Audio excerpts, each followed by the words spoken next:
En France, comme sur l'ensemble de la planète, l'effondrement de la biodiversité est une réalité. Les populations d'insectes et d'oiseaux diminuent de manière très inquiétante. L'agriculture conventionnelle est mise en cause. On constate les effets indirects de cette agriculture qui a eu la grande vertu de faire baisser le prix de l'alimentation.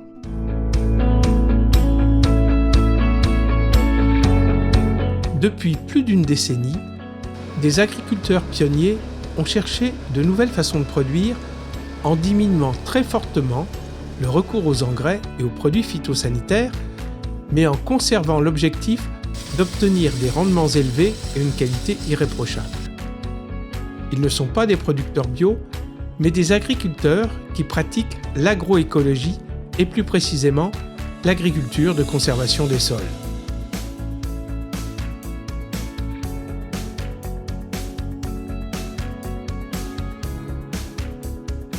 D'abord, dans nos champs, la biodiversité, c'est d'abord j'allais appeler ça, alors je ne sais pas si c'est le bon terme, de la microfaune. C'est-à-dire, c'est d'abord dans les champs, quand on y va, j'ai de la vie. Voilà.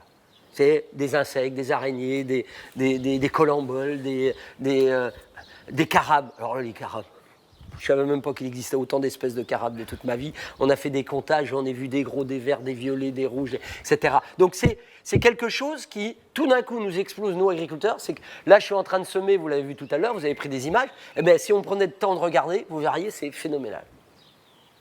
Mais vraiment, hein, en surface, c'est des trucs, quand vous avez travaillé votre sol, vous ne le voyez plus. C'est vraiment symbolique pour nous, ça et les vers de terre. Avec les cabanes de vers de terre, les turicules de vers de terre, c'est un truc qu'on voit. Et là, après, on n'a pas la compétence de voir l'impact environnemental sur l'ensemble de la chaîne, comment ils disent les spécialistes, trophique ou je ne sais pas quoi.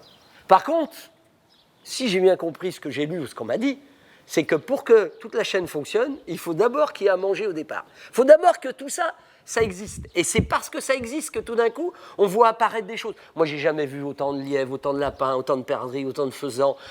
Tous les oiseaux, quand on est dans nos champs, ils sont toujours chez nous, les oiseaux. Je me dis, il doit y avoir quelque chose qui les intéresse. Tout à l'heure, je vous parlais des alouettes. Alors, les alouettes, je ne les ai jamais comptées. Très menacées. Mais non, mais chez nous, c'est pas menacé. En agriculture de conservation des sols, et là, j'espère qu'on pourra mettre un processus de comptage avec la LPO pour voir un peu... Parce qu'on a déjà des données qui le montrent. Tiens, d'ailleurs, au Muséum d'histoire naturelle à Paris, je ne me rappelle plus du chercheur qui avait travaillé sur un plateau où il pratique l'agriculture de conservation des sols, il s'était rendu compte que c'était l'endroit où il y avait le plus de chauves-souris. Vous voyez ? Alors que moi, une chauve-souris, si je les connais, les pipistrelles, j'en ai chez moi, je les vois bien, mais je ne connais rien à la chauve-souris. N'empêche qu'on voit qu'il y a un processus qui est en train de s'opérer au niveau de cette biologie qui n'est pas la biologie, on va dire, jolie pour les gens. Les gens, ils s'en foutent de savoir s'il y a une araignée, un machin. N'empêche que, moi, je suis persuadé que c'est par là que commence tout. Et pourquoi ça marche ? Et là, j'en suis sûr. C'est parce que je leur laisse à bouffer et un habitat.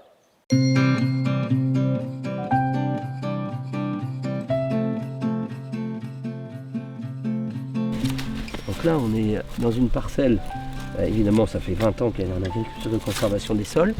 Quand on tape un peu des pieds, les grands, on va les voir sortir. Des fois c'est plus facile à trouver. On retrouve les turicules de vers de terre. Voilà. Les turicules, ce sont les petits tortillons là. On voit les tortillons, ce qu'on appelle des turicules de vers de terre. Voilà, là j'ai mon trou et là j'ai la même chose. Et ce vers de terre là, il reste dans son trou. Une tête rouge. Vous voyez, il n'est même pas adulte encore. Il n'a pas son anneau de reproduction encore.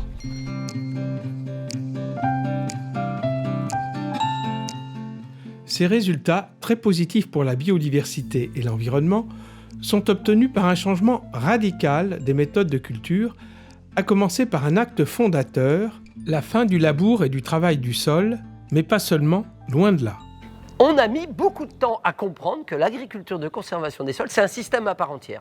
Pendant 10 ans, moi, j'avais ôté la charrue, mais pour moi, j'étais dans le même système. Je continuais à travailler en surface, je passais ma herre, je passais un coup de décompacteur. Donc, j'étais toujours dans le même système. Et je n'obtenais pas les résultats que j'attendais sur l'enherbement, sur l'efficacité de production. Mais aussi, je voyais bien que j'avais une augmentation de mauvaises herbes, parce que je travaillais sur beaucoup moins profond, donc j'avais une concentration. Donc ce que je gagnais au moment où je cassais les herbes qui étaient là pour éviter un traitement, ben, je le retrouvais après, parce que je faisais lever ce qui était dans ce sol. Et en même temps, on voyait qu'on n'avait pas les résultats environnementaux liés à la qualité de l'eau, par exemple. Parce que si vous voulez diminuer l'érosion, que vous travaillez sur 25 cm ou sur 5, la partie travaillée, quand il pleut, elle finit en bas, hein, il n'y a pas de secret. Pour cette nouvelle agriculture, il ne faut jamais laisser le sol nu en y implantant des cultures. Elles constituent des couverts végétaux qui nourrissent le sol et le protègent. Eh bien ça va être demain la nourriture qu'on voit par terre là pour les vers de terre. C'est-à-dire tout ce qu'on voit comme paille qui a été autour des trous de vers de terre, des cabanes de vers de terre, eh bien vous voyez là, ils ont déjà pratiquement tout mangé. Si j'en remets pas au sol, et que là je récolte mon maïs, les cannes de maïs, elles vont servir à les nourrir pendant un moment et ça va être très vite disparu. Donc là, avec ces couverts qui vont devenir ligneux, vous voyez là, du sorgho comme ça, du tournesol qui est en floraison, quand je vais les écraser, ça sera la nourriture pour la biodiversité du sol. Ça, c'est l'intérêt numéro 1. Le deuxième intérêt, c'est surtout que j'ai un sol qui empêche que, grâce aux plantes, on empêche le sol de se tasser à cause de la pluie. Parce que ce sont les racines et les plantes qui protègent le sol quand il a plu. D'ailleurs, vous voyez, on vient d'avoir 150 mm. Eh bien, la pluie, elle est tombée sur les plantes, hein, parce que les plantes sont en train de tomber. Et là, ça me permet d'avoir un sol qui a été protégé. Cet automne, immédiatement après la récolte du maïs, François Mandin sème un mélange de légumineuses directement dans ses champs. Dans une partie de la parcelle, le couvert de tournesol et de sorgho semé cet été atteint plus d'1,50 m de haut. En un seul passage de semoir, il va être couché sans hésitation pour nourrir le sol et notamment les vers de terre.